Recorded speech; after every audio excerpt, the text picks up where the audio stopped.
परसों क्वेश्चन पूछा अनिल ने कि what should be our last thought before death. किसी दिन शायद मैंने बोला होगा कि हम मरने से पहले हमारे जो विचार होते हैं उसको बहुत सोच समझ के करना चाहिए। तो फिर ये बड़ा इंपॉर्टेंट हो जाता है, बिकॉज कहते हैं अगले जन्म में वही विचार डिसाइड करता है कि आप क्या बनेंगे, कैसे पैदा होंगे, एक्सेट्रा एक्सेट्रा।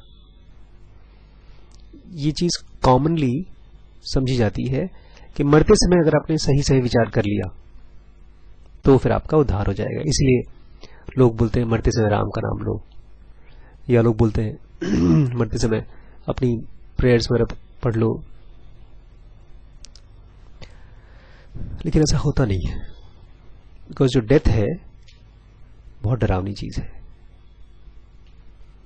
और जब डर लगता है तो भगवान नहीं याद आते, कुछ याद ही नहीं आता, कुछ दिमाग काम ही नहीं करता, दिमाग की ओस में होता है। तो फिर हमारा डेथ की जस्ट पहले क्या विचार होना चाहिए।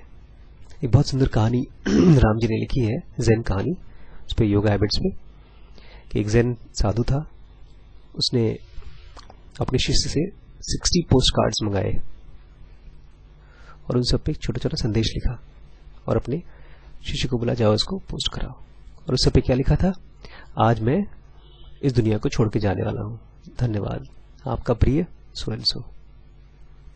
और जिनको जो जो इंपॉर्टेंट लोग होंगे उनको उसने भेज दिया।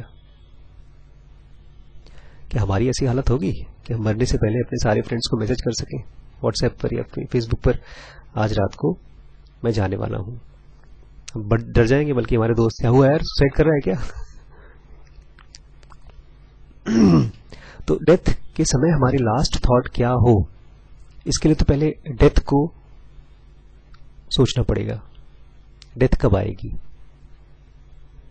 कब आएगी हमारी डेथ, पता नहीं, लेकिन लगता है ना कि आज तो नहीं आएगी और कल भी नहीं आएगी, कल तो स्कूल जाना है, हफ्ते 10 दिन भी नहीं आएगी। मन में यही आता है कि 25, 30, 40, 50 साल बाद ही आएगी। 60 इयर्स के बाद थोड़ा लोग डरना शुरू हो जाते हैं, जब उनके साथ के लोग मरना शुरू हो जाते हैं तब हमारे अवेलेबिलिटी बायस में डेथ का कॉन्सेप्ट आना शुरू होता है। उसके पहले तो आता भी नहीं है, इसलिए लोग एक्सरसाइज नहीं करते। यंग बच्चे बहुत एक्सरसाइज नहीं करते, व्यायाम वगैरह नहीं करते, वॉक वगैरह नहीं करते।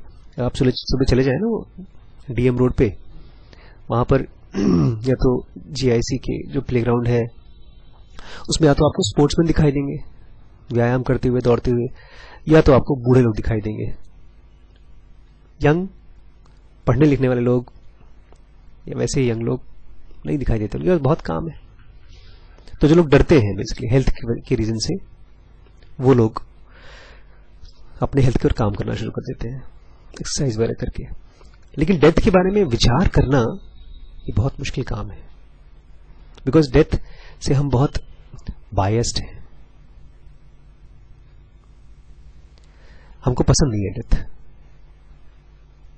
डेथ जैसी एक चीज होती है वो पसंद है, लेकिन डेथ पसंद नहीं है। कौन सी? स्लीप। स्लीप पसंद है क्योंकि आराम देती है, लेकिन डेथ डरावनी लगती है। इसके कुछ रीजंस हैं। एक तो इसके बारे में, स्लीप में भी आप बेहोश हो जाते हैं, आपको क्या पता चलता है। स्लीप डरावनी नहीं है, लेकिन डेथ डरावनी लगती है। स्लीप में क्या है डरने के लिए, आपको पता है कल सुबह फिर उठ जाएंगे, लेकिन डेथ का पता ही नहीं है आपको। आपको ये पता है कि जो दादी माँ मर गई हैं वो दोबारा कल सुबह नहीं उठेंगी, तो एक तो इसका डर लगता है। दूसरा ये भी नहीं पता कि डेथ के बाद होता क्या है, जो जाता है, जो वो कल सुबह नहीं उठेगा, उसका क्या होगा। तो basically death is not fear of death, it is fear of unknown.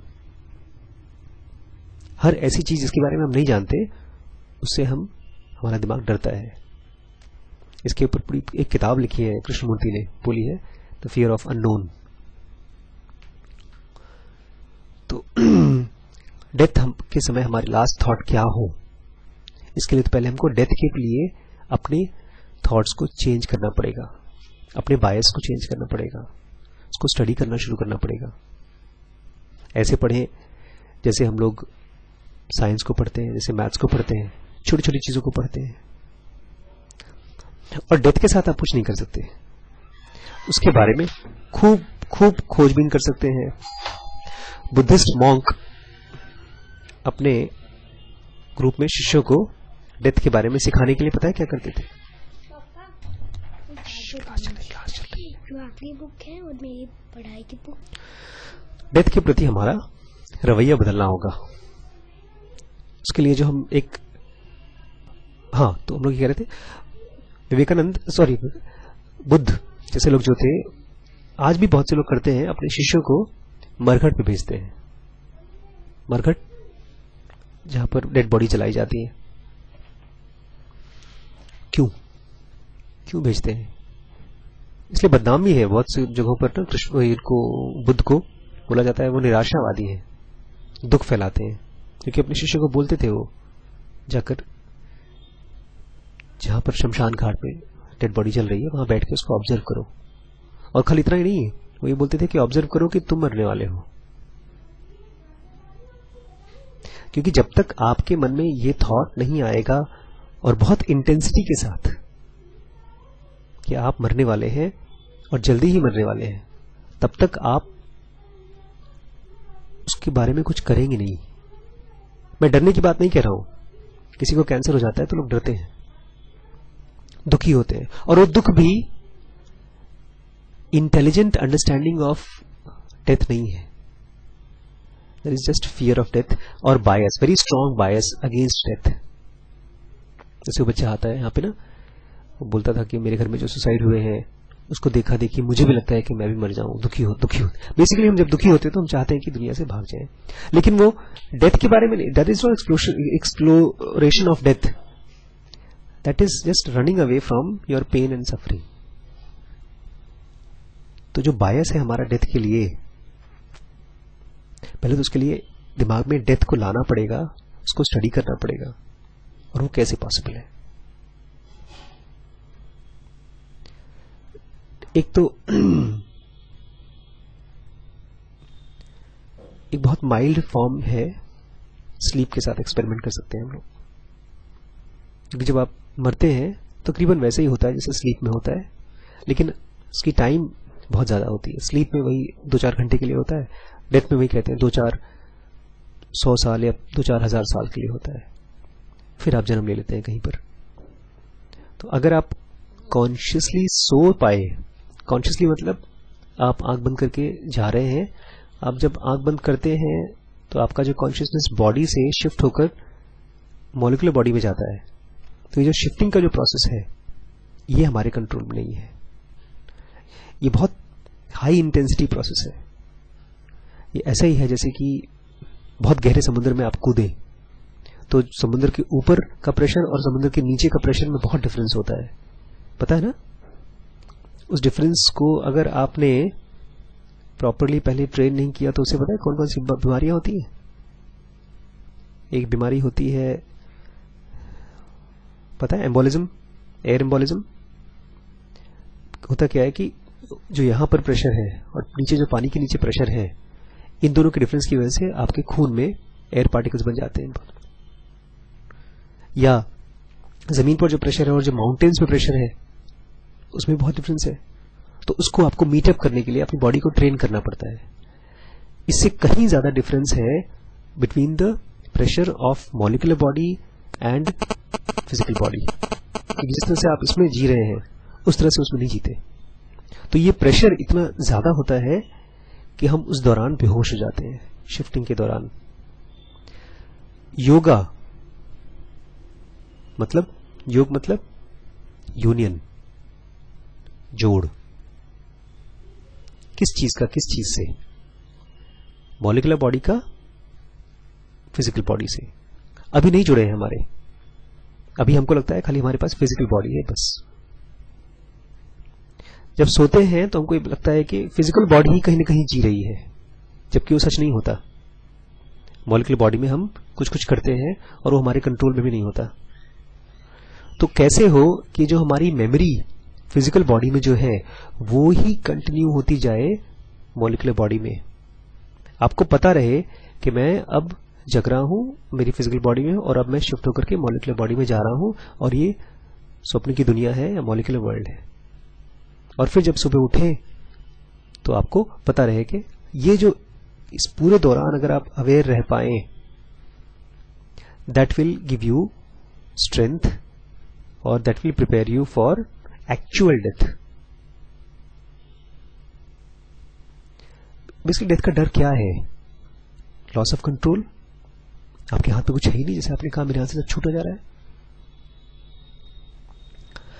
चाहे बहुत बारीक सच, बहुत जरा सा सही, लेकिन हमारे हाथ में थोड़ा सा कंट्रोल है लाइफ में। अभी हम यहां बैठे हैं और हम चूज कर सकते हैं इस कुर्सी में बैठे या उस कुर्सी में बैठे। हम ये चूज नहीं कर सकते कि हम आज मरे या नहीं, लेकिन ये तो चूज कर ही सकते हैं कि हम खाना गर्म कर खाएंगे कि ठंडा खाएंगे।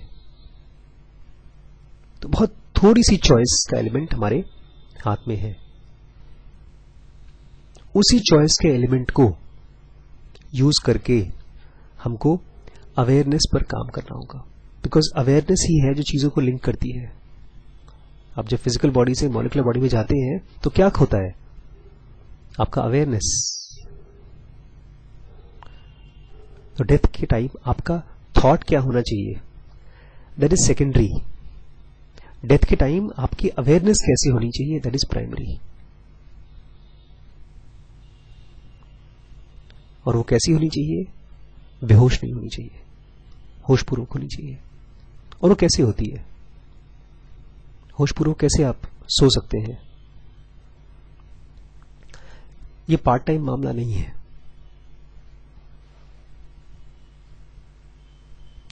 ऐसा नहीं हो सकता कि आप फुल टाइम तो पढ़ाई कर रहे हैं, एग्जाम में अच्छे नंबर पाने हैं, और सर ने कहा है कि अवेयरनेस पर काम करना है और डेथ पर काम करना है, तो चलो अभी 10 मिनट का ब्रेक है, थोड़ा सा टीवी देख लेते हैं, आधे घंटे बाद जब ये प्रोग्राम खत्म हो जाएगा तो थोड़ा बहुत अवेयर भी हो जाएंगे।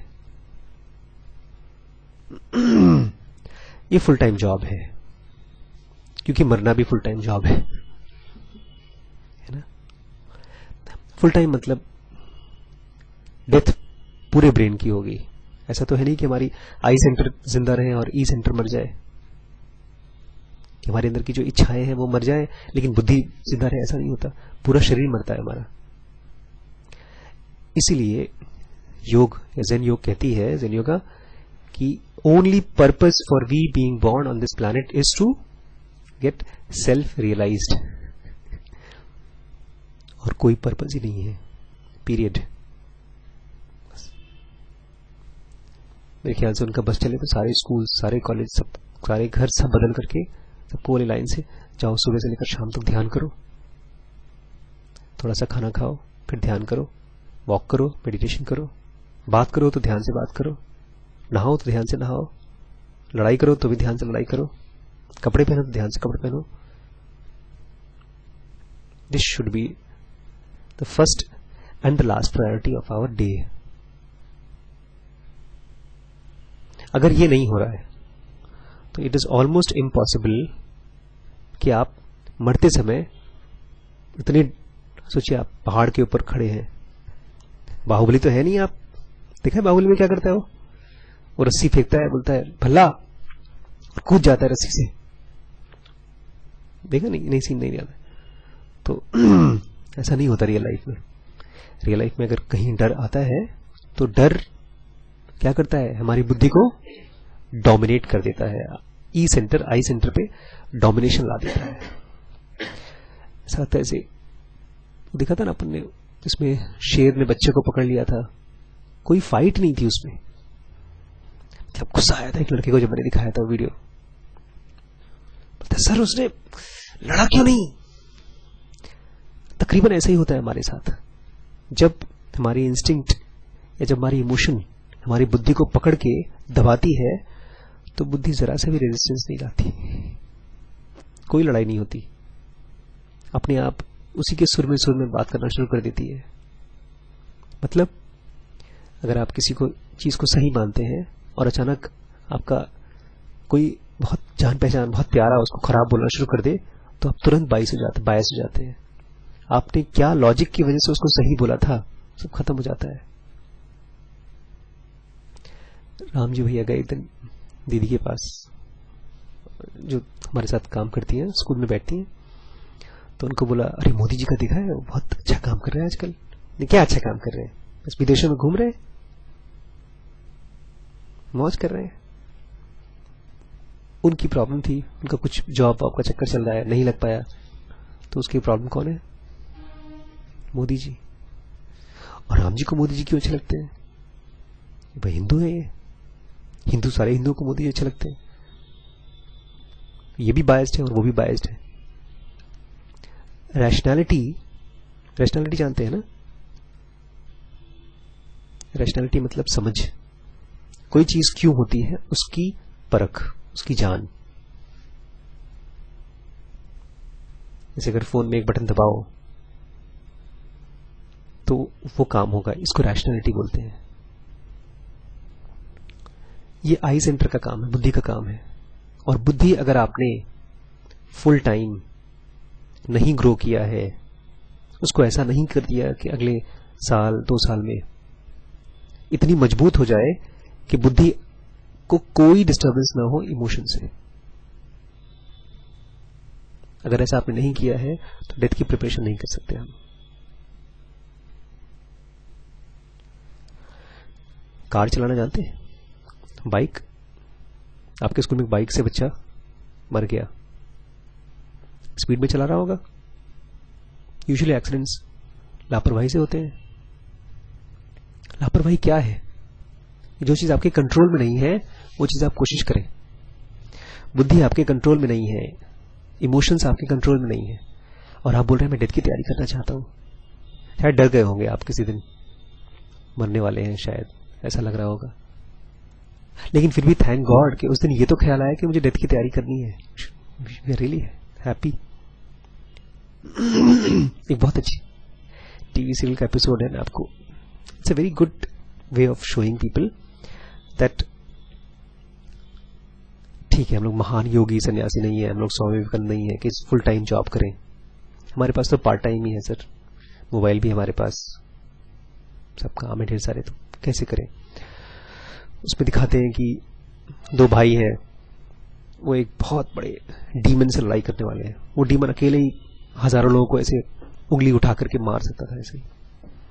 तो वो डीमन इन दोनों भाइयों की एक की बॉडी में घुस गया और दूसरे वाले भाई को, जिसकी बॉडी में नहीं था, उसको मार रहा था वो। तो उस, you should see that episode, मैं खोज के दूंगा आपको। तो वो एपिसोड में दिखाना शुरू करते हैं कि आज जो है बहुत बड़ा इतिहास लिखा जाने वाला है। एक कार बनी थी, वो कार का मैन्युफैक्चरिंग दिखाया कि कहां पर बनी, उसके बाद उसका फर्स्ट ओनर कौन था, कोई ड्रंकर्ड था, उसने उसको खूब मन से खरीदा, उसको चलाया, फिर उसको खरीदने वाला डीन था, ये जो हमारा एक्टर, और जो 2 भाई थे उसमें से एक। और ये कार बड़ी इंपॉर्टेंट है। आज हम लोग को बड़ा ही अजीब लगा, कार क्यों इंपॉर्टेंट है? पूरी जो सीरियल थी ना, it's all action packed, Hollywood movie की तरह थी। उसमें डेविल्स और वैम्पायर्स, इनसे फाइट होती थी, और कार कहां से बीच में आ गई? फिर दिखाते हैं, एपिसोड चलता है आगे, और वो डीमन उसके छोटे भाई सैमी के अंदर घुस जाता है और खूब पीटता है सैमी को। सैम मार खाता है, लेकिन सॉरी डीन मार खाता है अपने भाई से, लेकिन वापस नहीं मार पा रहा है। क्यों? एक तो ताकतवर है और दूसरा उसका भाई है वो, और बार बार मार खाते खाते बोल रहे हैं, डोंट वरी, तुम्हारे अंदर से डीमन को तुम हरा सकते हो, तुम निकल सकते हो, उसको तुम हटा सकते हो, डोंट वरी। लेकिन कहां उसको बेचारे को होश में आ रहा है, गुस्से में है वो। तब तक से वो गिरता है, वो सैम कहीं से गिरता है कार के पास, और कार के किसी कोने में छोटा सा खिलौना बचपन का पड़ा था, उससे वो करके पीछे चला गया। बैकग्राउंड म्यूजिक भी ऐसे दिखाते हैं, जैसे कोई सपने की दुनिया में जा रहा हो, करके बचपन में चला जाता है वो। कैसे लोग खेला करते थे, और खेलते खेलते उसका वो खिलौना उसमें खो गया था, कार के कोने में कहीं गिर गया था। ऐसा होता है ना हमारे साथ भी, हम लोग घर का सफाई करते हैं तो कोई पुरानी खिलौने मिल जाते हैं, या फोटोज मिल जाती हैं, या चिट्ठी मिल जाती है, तो वहां पहुंच जाते हैं, नॉस्टैल्जिया की फीलिंग आती है। नॉस्टैल्जिया मतलब आप अचानक वहां शिफ्ट हो जाते हैं, टाइम ट्रैवल हो जाता है आपका कुछ सेकेंड्स के लिए, तो उस चीज के साथ आपकी थॉट जुड़ी हुई है, तो आप अपने ब्रेन में वहां पहुंच जाते हैं। ये मूर्खता नहीं है कि लोग सब कुछ छोड़ छाड़ के आश्रमों में रहना चाहते हैं। क्यों समझदार लोग, विवेकानंद जैसे लोग, बुद्ध जैसे लोग जो सक्सेसफुल हो सकते थे लाइफ में, छोड़ छाड़ करके साधु बन गए। ये एल्ट्रुइज्म भी नहीं है। एल्ट्रुइज्म मतलब दूसरे के लिए कुछ करना। ये एक तरह का सेल्फिशिज्म है। उनको पता चल गया है कि बॉस मरने वाले हैं। एक जैन साधु तो अपने पास खाना भी खाता था ना, तो खोपड़ी में खाता था। एक डेड बॉडी की खोपड़ी रखी थी, उसको साफ सुफ करके उसी में खाता था। कोई पूछा क्यों खोपड़ी में खाते हो, बोलते अपने आप को याद दिलाता रहता हूं, घमंड मत करो, मरने वाले हो तुम। इससे मेरा रोज याददाश्त, अवेलेबिलिटी बायस में डेथ आती है। इसलिए मैं दिन में और ज्यादा ध्यान करता हूं, सुबह से लेकर शाम तक। तो थोड़े थोड़े टाइम निकाल करके बैठ करके जस्ट सी आसपास अपने थॉट्स। जो बीमार लोग हैं, अगर वो आपके आसपास कहीं है तो उनको जाके ऑब्जर्व करें। क्योंकि आप ऑब्जर्व करेंगे ना तो मालूम पड़ेगा, आपको लगना शुरू हो जाएगा कि यार मेरे साथ भी ऐसा हुआ तो कल को मेरा भी हाथ ऐसे काम नहीं करेगा, मुझे भी ऐसे पेट में पानी आ जाएगा, मुझे भी ऐसे कैंसर हो गया तो इससे एक स्ट्रेंज तरह की हम्बलनेस और एक इमोशनल री एजुकेशन होना शुरू हो जाएगा। आपकी जो एनर्जी इतनी भागा दौड़ी में भाग रही है ना कि सर मुझे तो नंबर चाहिए, टॉप 10 में आना है क्लास में, या सक्सेसफुल होकर के टॉप 10 रिचेस्ट मैन में बनना है, या मैं अपनी कंपनी का टॉप 10 एम्प्लॉइज में से बनना चाहता हूं। वो दौड़ से हटके you will start getting that same emotion into preparing yourself for the death. और देखा जाता है कि डेथ के लिए जब आप प्रिपेयर करते हैं, वो लाइफ के लिए भी प्रिपरेशन है। बिकॉज आपके सारे emotions, negative emotions, they are partially death.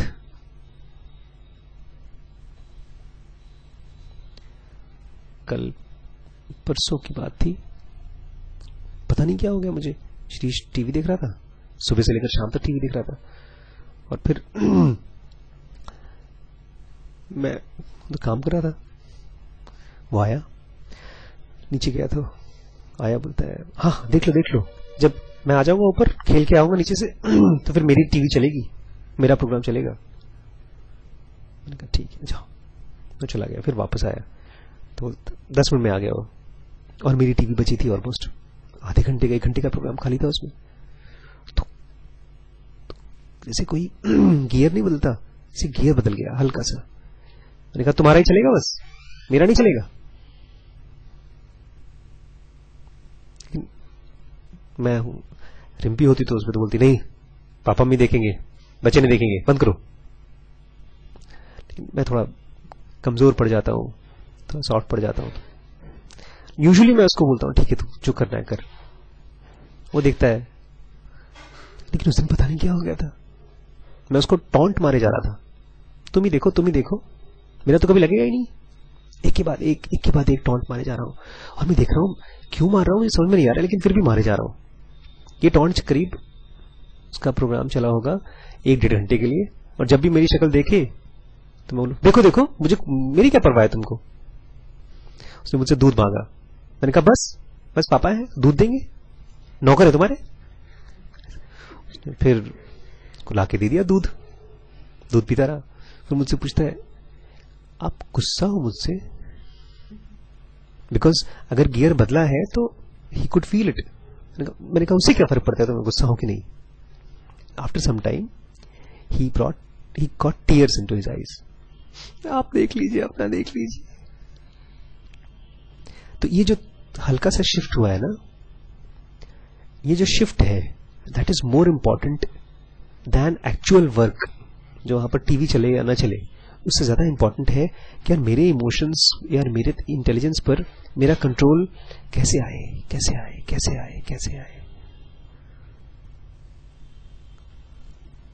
और ये कंट्रोल ऐसा नहीं है कि आप गर्दन पकड़ सकते हैं, ठीक कर सकते हैं। उस दिन उसने टीवी में वो लगाया था एपिसोड, बड़ी ताज्जुब की चीज है, इतना अच्छा आदमी है वो, लेकिन फिर भी अपने आप को अच्छाई की तरफ नहीं काम करवा पाया।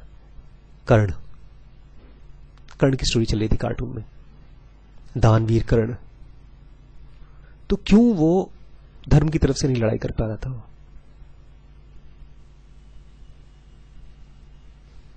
Somewhere it is related to his weakness of emotions. अब किसी आप पॉलिटिशियन से बोले ना, या आम आदमी से बात करें तो बोलेंगे कोई दिक्कत नहीं है, कर्ण था, अच्छा आदमी था, एक बोलते हैं ना उसको, एक अच्छी मौत मरा, उसके बारे में कहा जाता है बड़ा बहादुर था वो चाहता तो वो अर्जुन को मार सकता था अगर वो जीत, ऐसा कुछ कहा जाता है उसके बारे में। बट एक सिंपल सी फैक्ट उसको दिखाई नहीं दी कि वो गलत साइड से लड़ाई कर रहा है।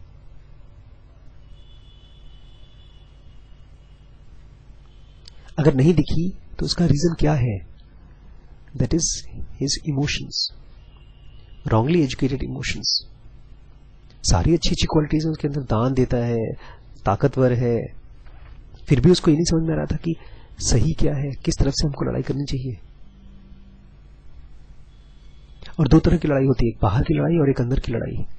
बाहर की लड़ाई तो होती है जिस तरह अपनी लड़ाई करते हैं, अंदर की लड़ाई होती है जो आप इमोशन की तरफ से होता है। इमोशंस की तरफ से आप जब काम करते हैं, जैसे मैंने किया, तुम्हारी टीवी चलेगी, ये मैं इमोशन की तरफ से लड़ाई कर रहा हूं। और एक होती है बुद्धि की तरफ से कि मेरे अंदर क्या चल रहा है ये, जब आप इसकी साथ देते हैं, दैट इज धर्मा। धर्मा मतलब जानते हैं क्या होता है? Back to source. Dharma actual word means going back to source. Matrix में नहीं कहता the journey of the one starts and ends to the source. कहां से आए हैं आप? कहते हैं भाई हम आत्मा फात्मा से कहीं से आए हैं, परमात्मा से निकले हैं, तो अगर निकले हैं तो वापस जाने का रास्ता, दैट इज धर्मा। और दे से दैट आपके ब्रेन में IESM में से आई सेंटर ही है जो आपको कनेक्ट करेगी किससे? सेक्शन 2B से, जिसका काम है meditation, intuition and concentration. Meditation, intuition और कंसंट्रेशन ऐसे ही है जैसे आपके पैरों में चलने की ताकत आए। जब तक पैरों में चलने की ताकत नहीं आएगी, आप ये मत समझिएगा कि आप ओलंपिक्स में दौड़ भी सकते हैं, क्वालिफाई नहीं कर सकते आप। जिन बच्चों के पैर नहीं होते या जिनके पोलियो हो जाता है वो चल ही नहीं पाते। तो अभी हम सब मौत की प्रिपरेशन की बात कर रहे हैं, अभी तो हम क्वालिफाई भी नहीं करते उस चीज के लिए। But the good news is instrument है हमारे पास, 2 सेकंड 4 सेकंड 6 सेकंड के लिए, एंड गेट सेल्फिश। इसको कहेंगे get the bloody selfiest person on the planet if you are working to redeem yourself. देखा नहीं था उसका? कौन था वो? नरसिम्हा को जो लेकर आया था, पूरे खानदान को मरवा दिया उसने। कौन? जिसके लिए होली मनाई जाती है, हिरण्यकश्यप का बेटा था ना वो, प्रहलाद। अपने बाप के खिलाफ, अपने मां के खिलाफ, अगर आपको कोई चीज सही लगती है, गो फॉर इट।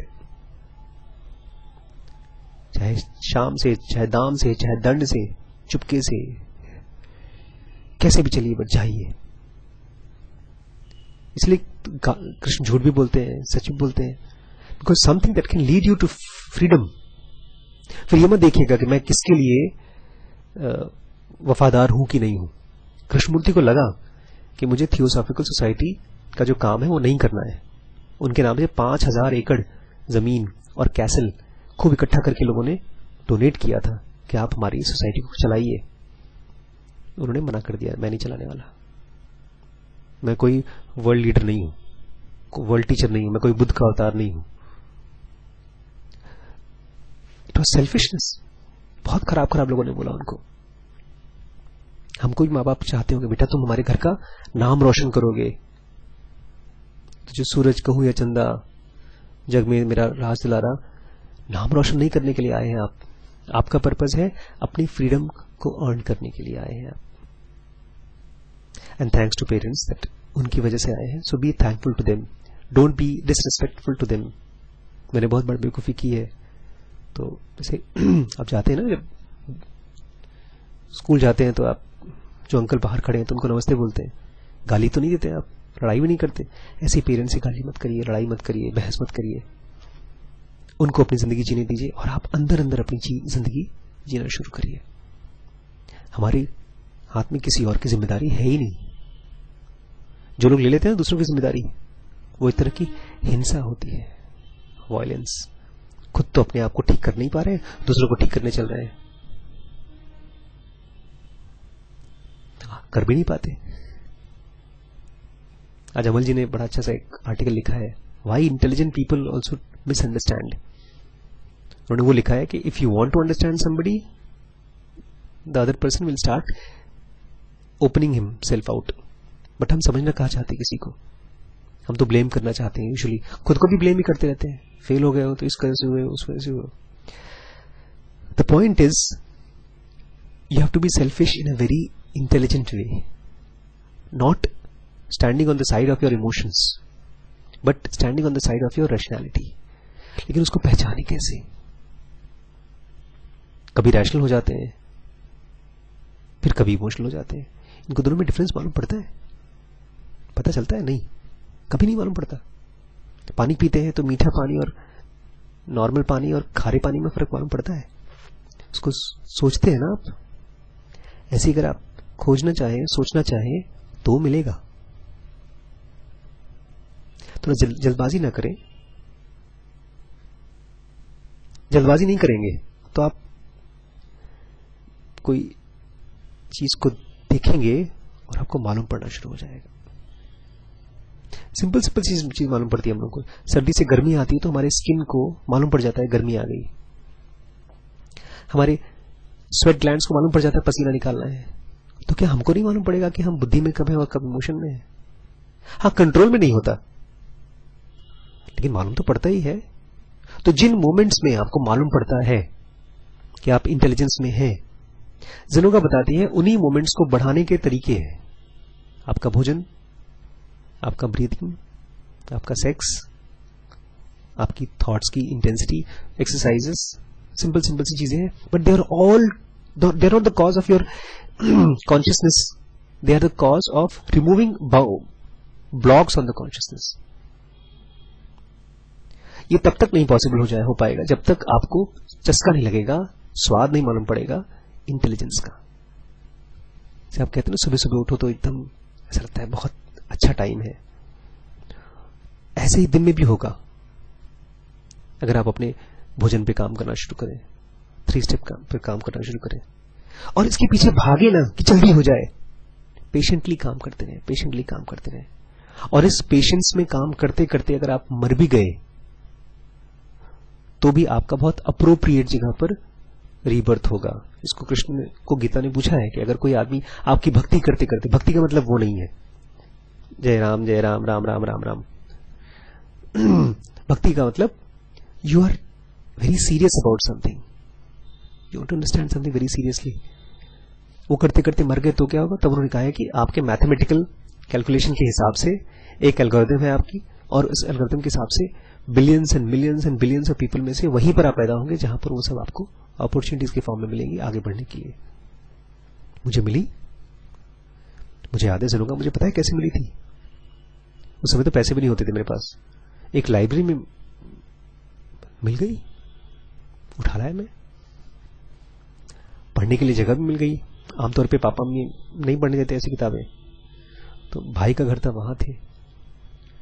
अंग्रेजी भी आती थी इतनी भगवान की कृपा से कि माँ बाप ने अंग्रेजी स्कूल में पढ़ा दिया, तो उसकी सारी अंग्रेजी के अक्षर समझ में आने लगे। अच्छा, बैकग्राउंड भी काफी तैयार थी उसके पहले। ओशो वगैरह को पढ़ा था, थोड़ा बहुत कृष्ण मूर्ति को पढ़ा था, तो वो भी बहुत बहुत धन्यवाद है। उसके बाद फिर उसमें जो लिखा था उसको प्रैक्टिस करने का भी मौका मिला, क्योंकि बब्बू के घर में थे, छोटा भाई है। तो if you really want, if you keep on working patiently towards. मैं देखता हूँ 10 साल पहले जहां मैं था, 15 साल पहले जब मुझे पहली बार ज़ेनोगा मिली थी, और आज मेरी लाइफ में मेरा कंट्रोल बढ़ गया है। I am more boss of my own life. And if I compare people who are more richer than me and yet some of them are not as much in their control. बहुत से ऐसे लोग जो परेशान हैं, शांत नहीं है, क्योंकि वो शांति चाहते नहीं है, कुछ और ही चाहते हैं। एक हमारे भाई साहब बोलते हैं जल्दी से अमीर कैसे बना जाए। उनको बड़ी कल्पना होगी कि हम जल्दी अमीर बन जाएंगे तो सब कुछ बदल जाएगा। कुछ चीजें बदलेंगी, लोग आपको जो ऐसे करते हैं वो ऐसे करना शुरू करें, लेकिन उसकी भी आदत पड़ जाती है। जैसे मीठा खाते रहो खाते रहो खाते रहो, तो कुछ दिन बाद मीठा भी नहीं अच्छा लगता। एक नया शर्ट लेकर आओ, पहनो, कुछ दिन बाद वो शर्ट नहीं अच्छा लगता, तो उसकी आदत पड़ जाती है। माइंड अडैप्ट कर जाता है सब चीजों से। सो gate selfish, observe, be patient, read Zen yoga. Slowly. Make it a ritual to read, practice. Read, practice.